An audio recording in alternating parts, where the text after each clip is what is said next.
Your voice, your opinion, your community. Fact TV, free speech protected.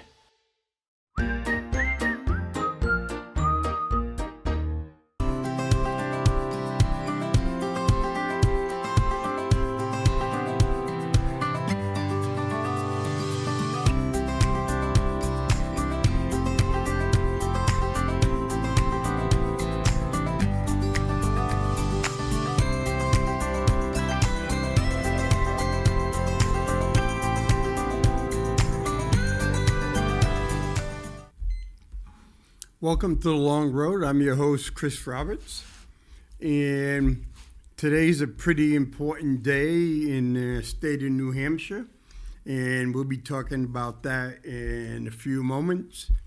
But first, I want to say that the VA has a new program for any of its veterans. It doesn't matter if you served in time of war, you served in the war zone, or whatever. As long as you are a veteran and you are in a mental health crisis, you can see someone local right away. No waiting for an appointment or whatever. If you're in a mental health crisis and you have to go to the ER to address that mental health crisis, go there. And when you're in there, tell them that you're a veteran, and the veteran will reimburse them, the hospital, for the cost of your treatment. Plain and simple, the VA is determined we have to do everything possible to keep veterans from harming themselves or harming their loved ones. So if you have a mental health crisis, see someone right away. Plain and simple. You're not a doctor. You're not a mental health provider. If you have serious depression or you have anxiety or you're having a panic attack, you don't know what to do, get help right away. You do not have to worry about paying for that help. It is important when I say the VA does not want you to do self-harm over worrying about whether you can afford to pay for that treatment, whether you have the ability to drive 60, 70 miles to Manchester or 60, 70 miles to White River Junction. Plain and simple, you find the closest people that can help you. The second part, for the Camp Lejeune water veterans who want to go out and get a lawyer, well, there's been some clarification in what any law firm or someone else who's helping you can do on your claim. Since it's a tort, it's still restricted to 20%. So in theory, you get $100,000, 20% goes to the lawyer. But after getting some more clarification, it's 20% plus expenses. And that's where, if you get the wrong lawyer, they can wipe you out and you get nothing. Every time you call a lawyer, that's an expense. Every time you email or mail the lawyer, that's an expense. When the lawyer calls you back, that's an expense. emails you back, that's an expense. So they can all be adding up. It's kind of like what's known in the financial world of churning. I may have pronounced it wrong. But what it is, it's saying, hey, I have $100,000 worth of your stock that I manage. So you know what? I'm going to sell and buy $10,000 worth of stock every single day using your money. And you say, well, that's really no big deal. Well, yes, it can be a big deal because I get paid every time I make a trade for you, whether I'm buying it or selling it. You have to pay me. It doesn't matter if the stock goes up or the stock goes down. I still get the money. And there's been lawyers and financial people have turned your stock by selling it every single day. Sell, buy, sell, buy, sell, buy. Well, it could get to the point you really don't have any money left because you paid it all up in fees. And so if you're going to get a lawyer and you're going to use them for the Camp Lejeune water, make sure you get a reputable lawyer and make sure everything is spelled out in writing for you. That way you do not get any major surprise. You don't want to go through all the stuff and then get hit with a big bill. And then all of a sudden you're expecting, well, I'm going to get $100,000, pay the lawyer $20,000, I'm going to get $80,000. Then all of a sudden you find the lawyer charges an additional $30,000, $40,000 for expenses. And so just be careful on what you do when it comes to hiring a lawyer. And some of these lawyers want money up front. I know one individual, he called me, the lawyer says he wants $2,500 up front for him to look at it to judge whether the veteran had a valid claim for Camp Lejeune water. It's pretty simple to find out if you have a valid claim. Were you there within such and such a time frame? Were you there for a total of 30 days? Have you had one of these illnesses? Plain and simple. If the lawyer goes and says, hey, I know it's not on the list, but we can go and fight for it, and I'll fight for you. And another veteran was asked to get $5,000 up front. Non-refundable. So that lawyer can say, okay, I'm going to fight for prostate cancer. Prostate cancer is not on the list. But you know what? I think we could probably come up with a good case. So you give the lawyer the $5,000. You get all your medical records, your military records and stuff and turn it over to the lawyer. And the lawyer can go and take his time and they get back to you and say, well, nope, claim's not worthwhile. Oh yeah, by the way, I don't owe you any money because you gave me $5,000 up front to review your case to see if you have a valid case or a worthwhile case to go forward.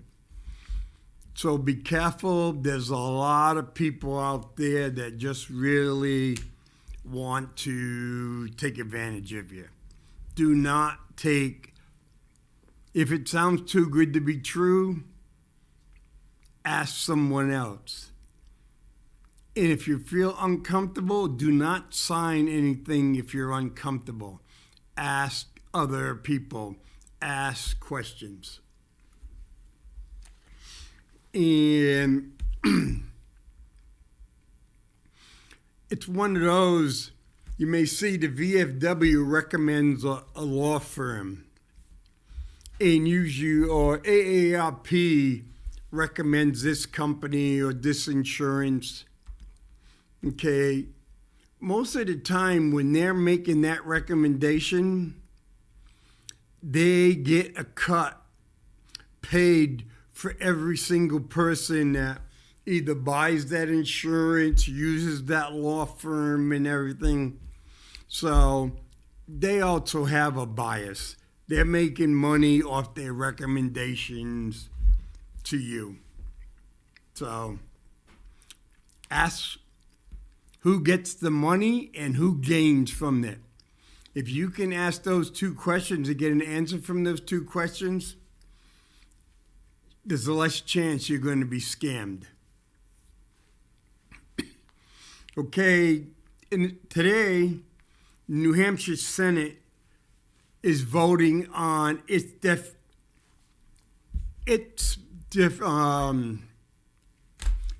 version of the next 2-year state budget. In February, the governor of New Hampshire put forward a budget.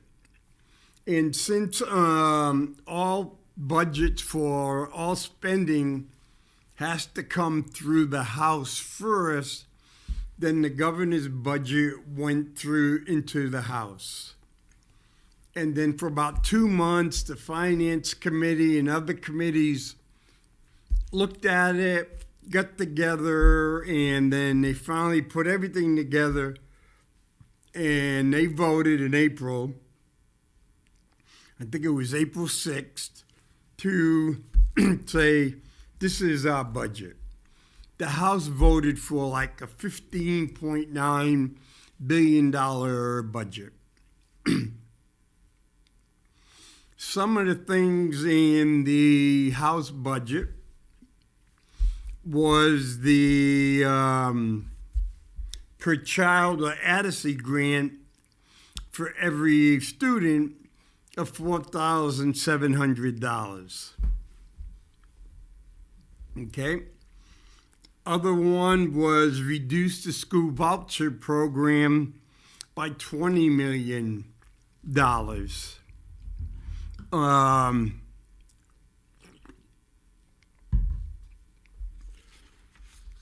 To give state workers a 12% pay raise. A 10% pay raise this year and a 2% pay raise next year. The reason being, the state of New Hampshire government workers, about 20% openings.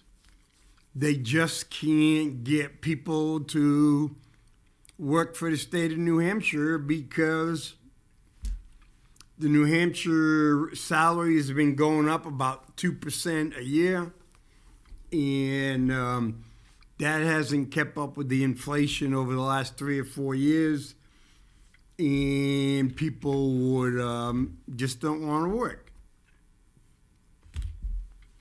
In the House budget, there'd be $1.3 billion for public schools, with the priority going to high poverty schools. The second part is fiscal capacity disparity, low wealth towns. Okay, give you an example. Keene has $1 billion with property, rounded off.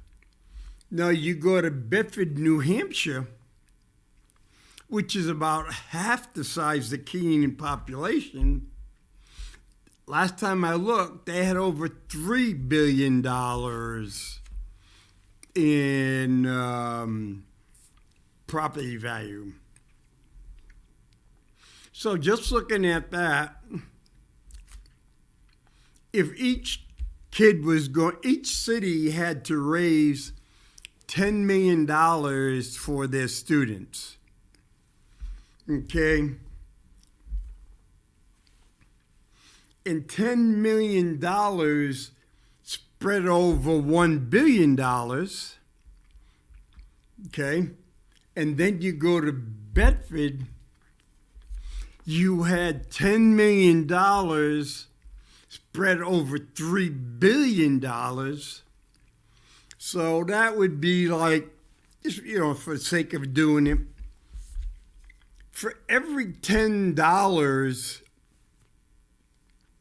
that a taxpayer in Keene would have to pay for schooling, a taxpayer in Bedford would have to pay about $4 for the same thing.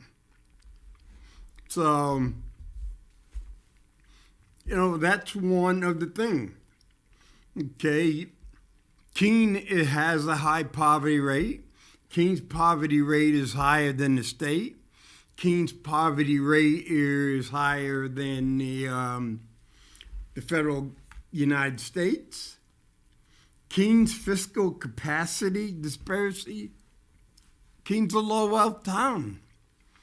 And when you look at the $1 billion, that may seem like a lot, but when you spread the county's portion over it, the city's portion over it, the school board portion over it, and the state education tax, that doesn't, that starts adding up. So, because of COVID and the extra funding, our tax rate dropped to $31 per thousand. You may have another community that's paying more for its schools, paying more for public works, paying more for their salaries, and have a tax rate that's 40% below Keene's tax rate. And so that that was in the House. The stability grant, so that's where the communities wouldn't lose money and stuff. The House decided to put it back, but at 85% of the 2012 year. So when you look at it, well, we want to put it back at 85% of something that was 12 years ago.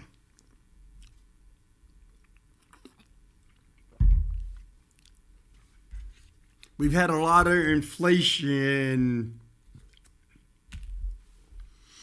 in the country over the last 12 years.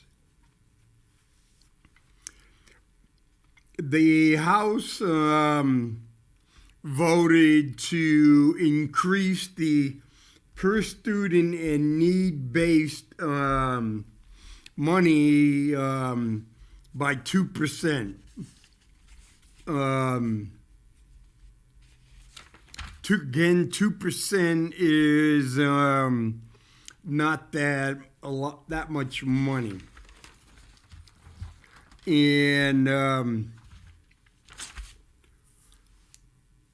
now the Senate.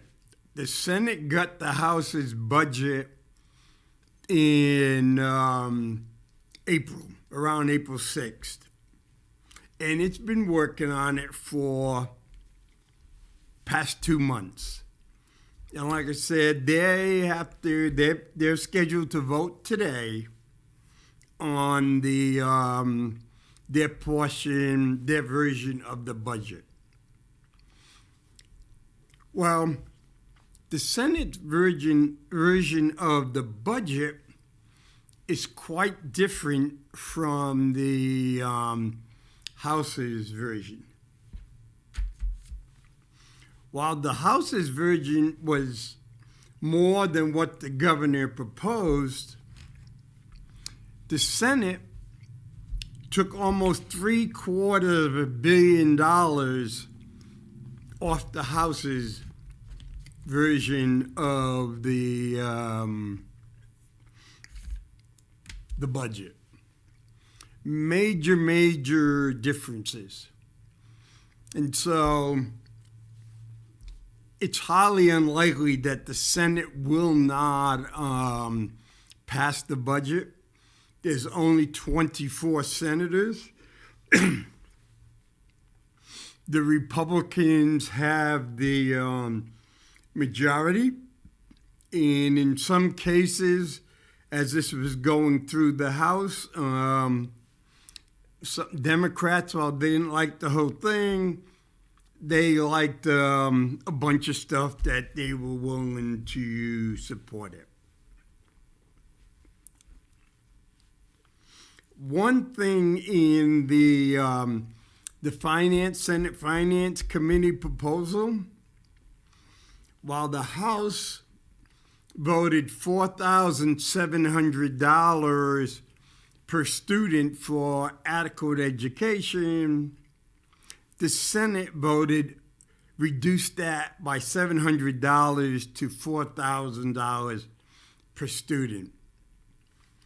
And you go, $700 may not seem much, but based on the amount of students that Keene has, that reduction from 47 down to 4,000 is about a $2.1 million hit each year.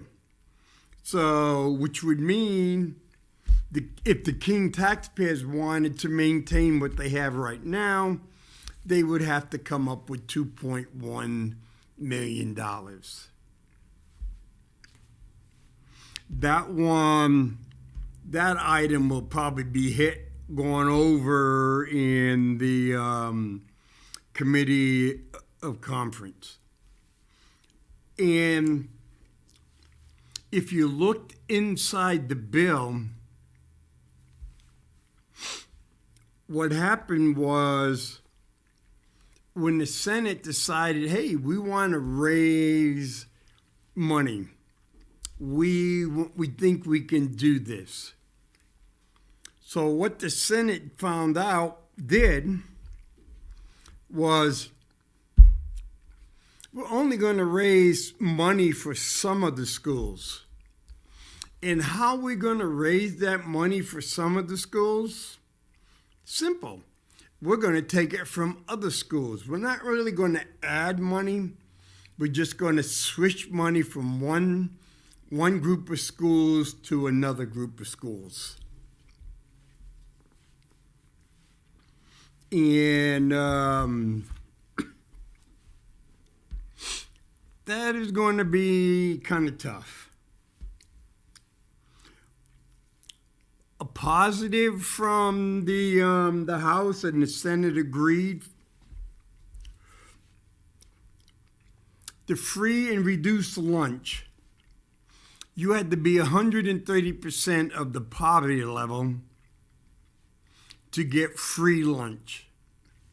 You had to be 185% of the poverty level to get reduced lunch. Okay, for a family of four, 185% is $52,000. $52,000. If you work full time, 20/80, and get $12 an hour, and your wife worked full time and got $13 an hour, you will not qualify for free or reduced lunch because you make too much money. But the free and reduced lunch part doesn't take into fact,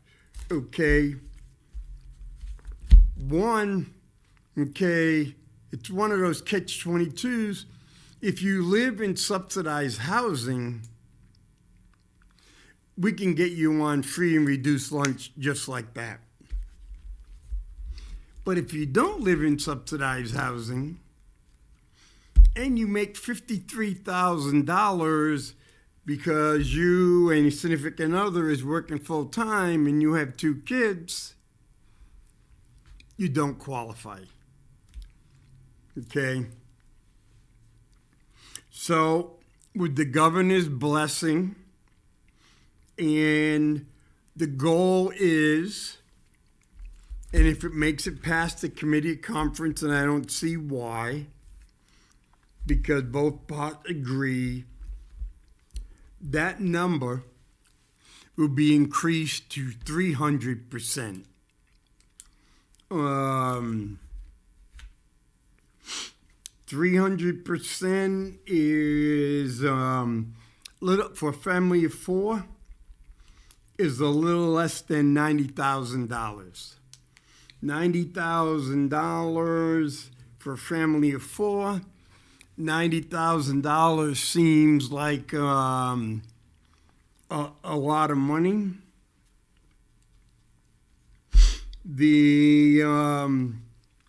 That comes out to working full time at $22 an hour. And, with 90,000, you could easily be paying $3,000 for electricity, $4,000 or $5,000 for heating oil. You could be spending $18,000 to $20,000 a year just for rent. Then when you throw food and car, insurance and all that kind of stuff, all of a sudden $90,000 disappears real quick.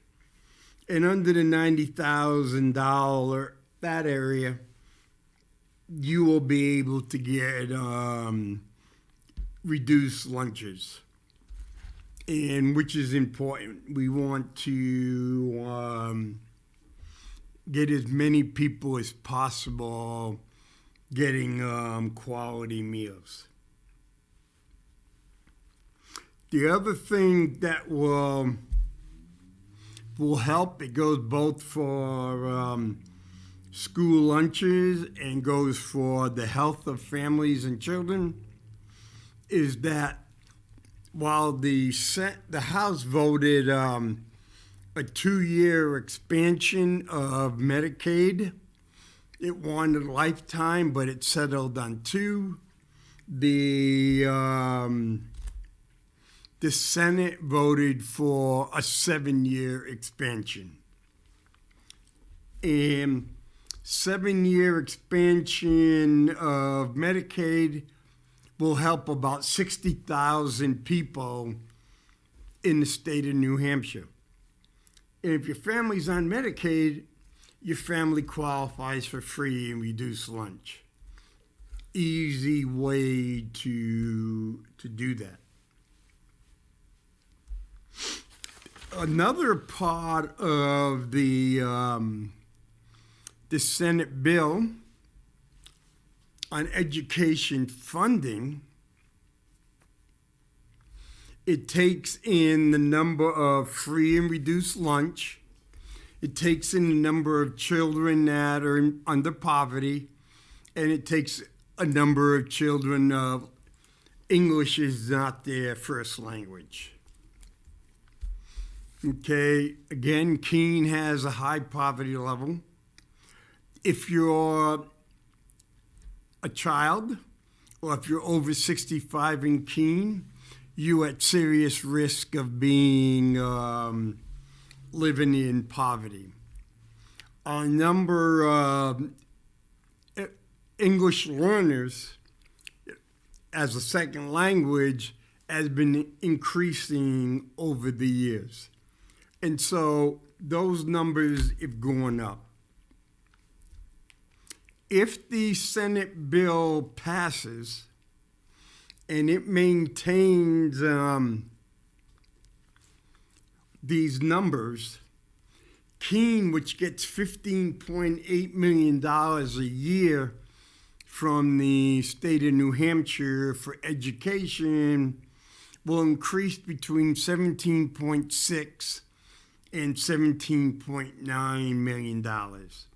So basically, if the Senate goes and the Senate's version of the education part stays in there, Keene stands to gain $1.8 to $2 million.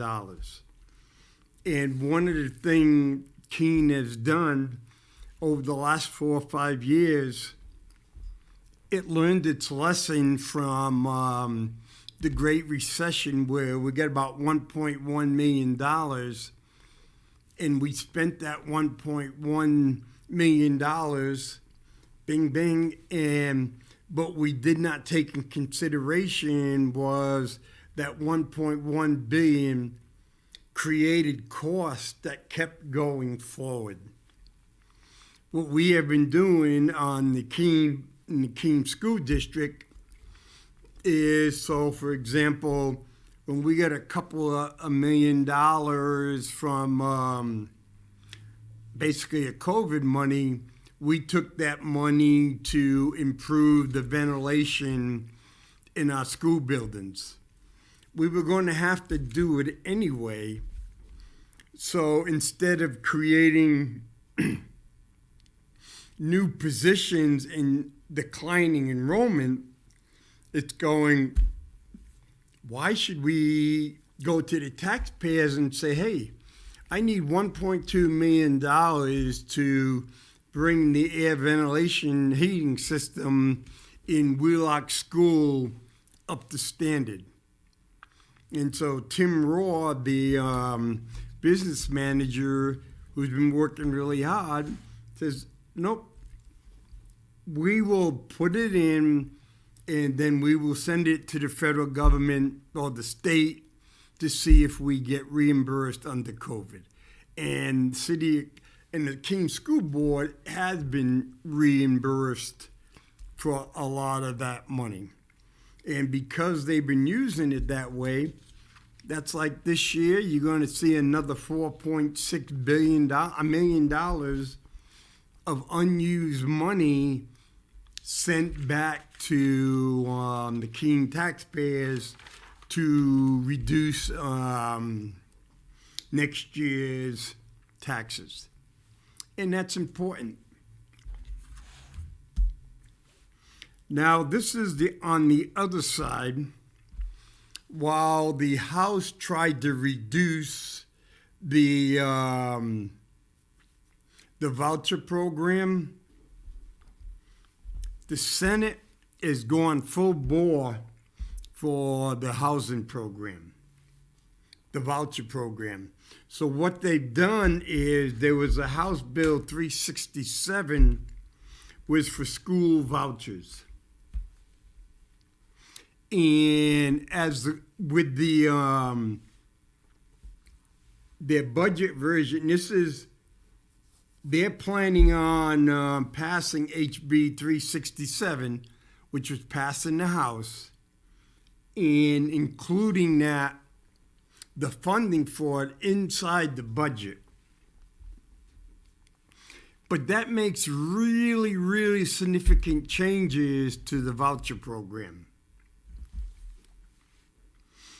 Okay, when you look at, they want to increase the voucher percentage over median income to 350%.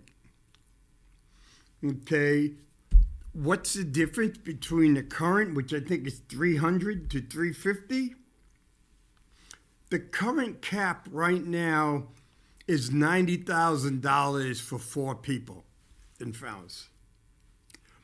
The increase will bring it up to $105,000, a $15,000 increase.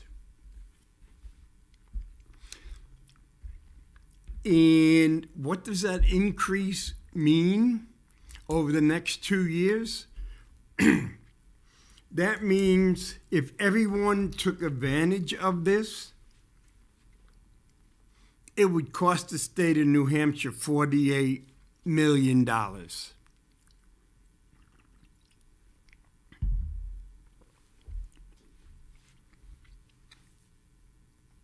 And so, in the voucher program, is not charter schools. They're private schools, and they're religious schools, they're homeschooling. There's a whole bunch of people. The original goal of the voucher program was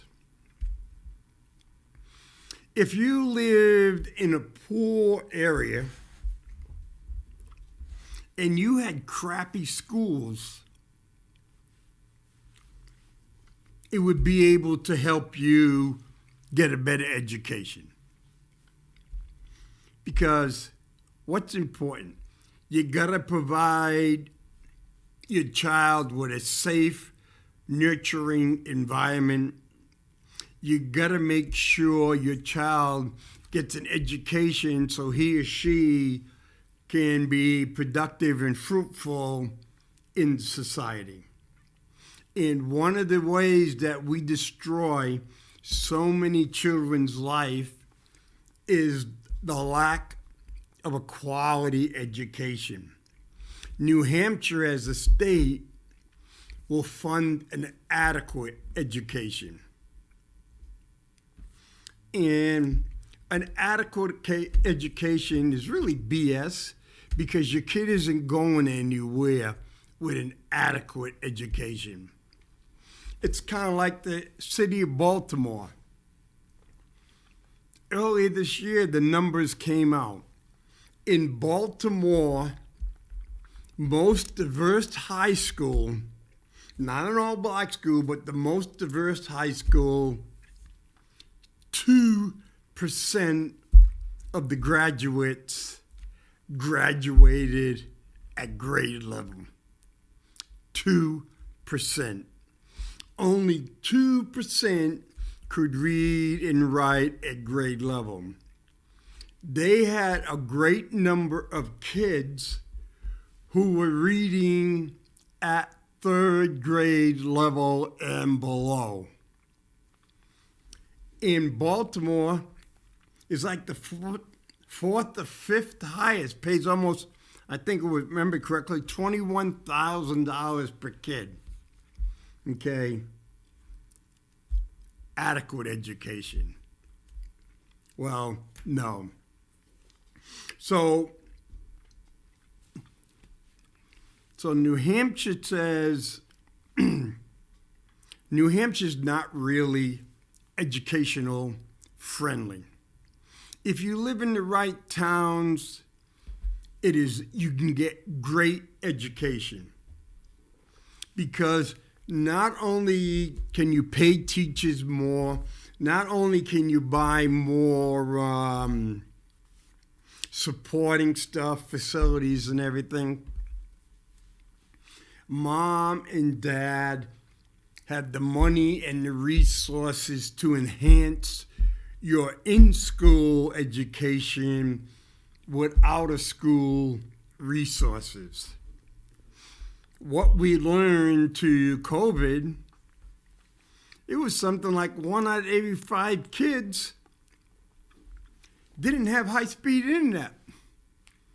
So it kind of made it kind of tough to get educated over Zoom. And for a lot more people, the only internet they had was mom or dad's phone. And if mom and dad are at work and they don't have a phone, how do you do your school? So, like I said, New Hampshire, the group of Republicans that are in the state, they're in the Senate, and some in the House have decided, hey, we'll change the percentage and it'll increase from $90,000 to $105,000 for a family of 4. What does that mean? Okay.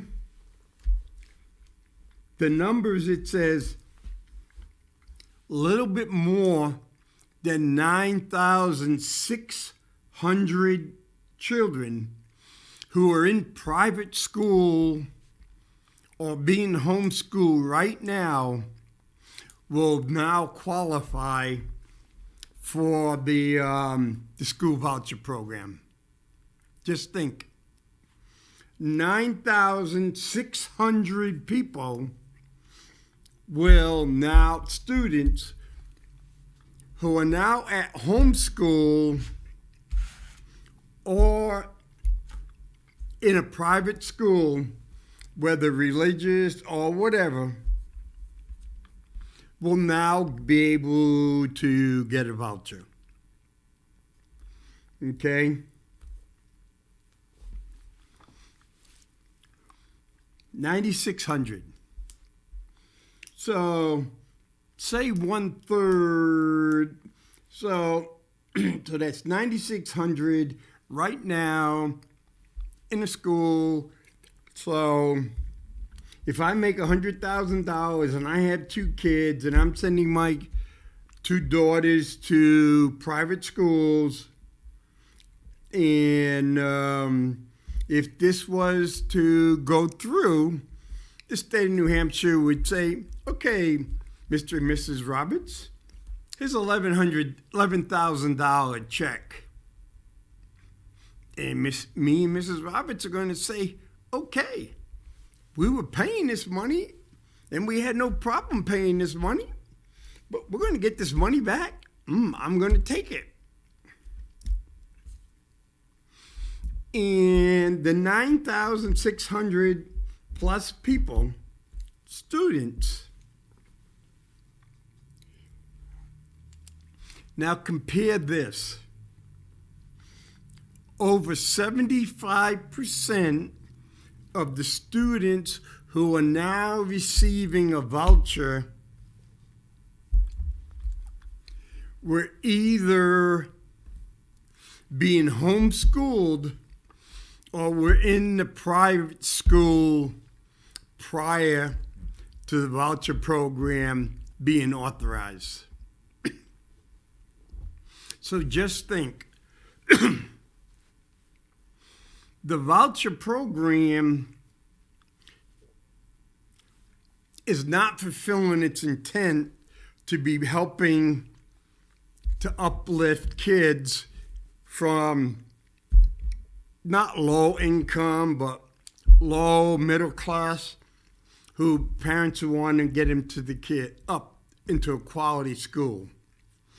And the voucher program is, hey, I can take my kid from Keene and say, you know what, Monadnock, you got some room in this type of program, or Fall Mountain in this program. If I can get my kid to school every day, can my kid go to school and you get this voucher? You can say, well, nope, I'm not going to do that. But I can go to the Monadnock and say, you know, it's like an airplane. An empty seat gets you nothing. And yeah, you may pay $11,000 per student, but you're still going to be paying for that empty seat. And so if you allow me in to fill that empty seat, my costs to you are going to be minimal, but I bring you $5,500. So it will help reduce the cost of the other kids in the class. And schools do that. Schools go say, hey, I got paid seat. And they go, hey, I got 10 empty seats. Who wants to come to my school? Bang, bang, bang. We'll accept your vouchers. Because they understand, like an airplane seat, an empty airplane seat makes you no money. So that's like why Priceline, you can get on a seat for $150. If you, hey, I want to go to Boston tomorrow. Oh, yeah. Bang, bang, bang. Oh, Flightline says, yep. we can get on this plane from LA to Boston tomorrow. And yeah, you'll be in the back of the bus and all that kind of stuff. But the airline doesn't matter because that's an extra $150 it's going to get that it wasn't going to get if they didn't take you. But the other thing coming up with the voucher program is when you look at Keene, you look on, I think the charter school is Raging Waters. Basically, it was just an expansion of the Waldorf school. I think Waldorf had about 60 students, just couldn't cut it because the expenses were high. They go to a charter school, they get other students into their school, and bingo. Then you got St. Joe, St. Bernard has a Catholic high school. You got Monadnock C2 Square, and I think there's a couple of other ones that have been opened up in the area. One in Westmoreland, and what it's doing, it's creating competition. And so, for example, if the parent goes and see, oh, look at these on YouTube, I see girls fighting in the girls' bathroom. Okay, I don't think my school is safe, but if I get a $5,500 voucher and say Our Lady of Mercy go, hey, you know what? We'll give you a 50% tuition of the rest. So you come up with $3,000 between a tuition break and the scholarship will take you in. Okay. Again, private schools negotiate to get people in to fill empty seats. So what happens again, it's competitive. If your parent doesn't feel like their kid is getting a quality education in Keene High, it may go to a charter school like Raging Water. If the parent isn't comfortable with the elementary / middle school, they may go to the Surrey Charter School. So parents have more and more choices. It's Keene, Monadnock, Fall Mountain, the other schools around here have to understand it's not the same old game. They're not the only educators in town now. And the part is, when kids stop going to your school, you lose money. So, say 13 kids decide not to go to the high school, and they go to one of the charter schools or one of the private schools. Okay? That means the school board would lose about $65,000 in adequacy from the state. Plus, they would get more if the children were in poverty, the children with special needs, or the children free and reduced lunch. Well, that's a salary of one teacher. A new teacher, a teacher for a couple of years, that's a teacher's salary. And so the question is, depending on where those numbers and everything are lost, then you could end up losing staff because you get paid by body count. It's how many seats in your classroom are filled. Okay. Another part in the Senate's budget is $6 million that are being set aside to reduce tuition at Keene State College and Plymouth State University. We all know that the enrollment at Keene State College has dropped drastically since that fiasco that happened the week of the Pumpkin Fest and the fiasco that happened the year prior downtown by the roundabout in the post office when the Red Sox won the World Series. Those two events shook a lot of moms and dads. And a lot of moms and dads looking on there and saying, maybe Keene is not the safest place to send my children. An enrollment drop. The Keene City Council at that time then voted to not look at giving the Pumpkin Fest people a license. Their reason being is, we can't protect the people's safety, so we can't have the Pumpkin Fest. So you got on YouTube these two events, World Series event and Pumpkin Fest weekend event, even though it wasn't involved by the Pumpkin Fest. The other one were down on Winchester Street where the kids were just drinking, had video of them pouring hard liquor out the window and girls just drinking it and stuff. And then the city council and the mayor saying, our city is not safe for this.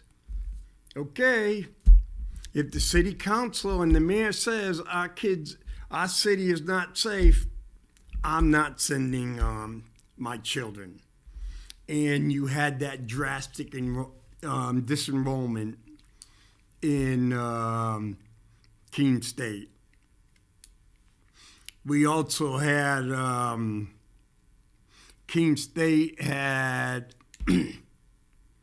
a president that wasn't very active, wasn't very willing to go out and take risk, a president who didn't go out and say, hey guys, knock it off. You don't knock it off, you're not going to be a student at Keene State. You're not the kind of student we want at Keene State. You're out of here. Nah. So our mayor and the president, and so we suffered.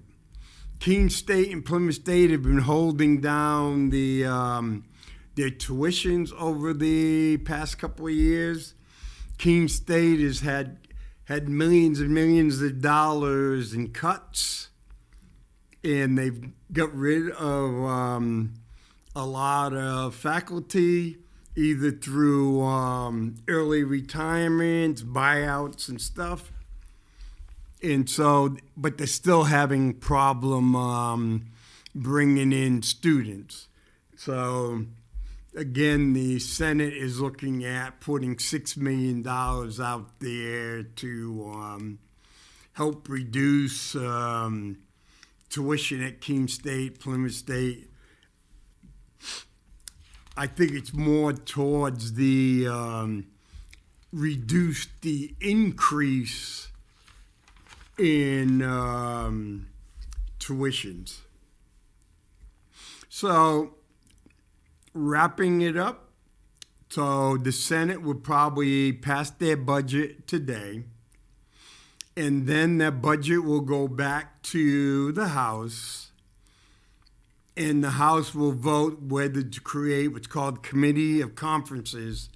So there'll be two people from the two senators and usually two representatives from the House. They'll sit down together and try to work out deals on stuff. So you might have one that would say, hey, the House wants 4,700, the Senate wants 4,000.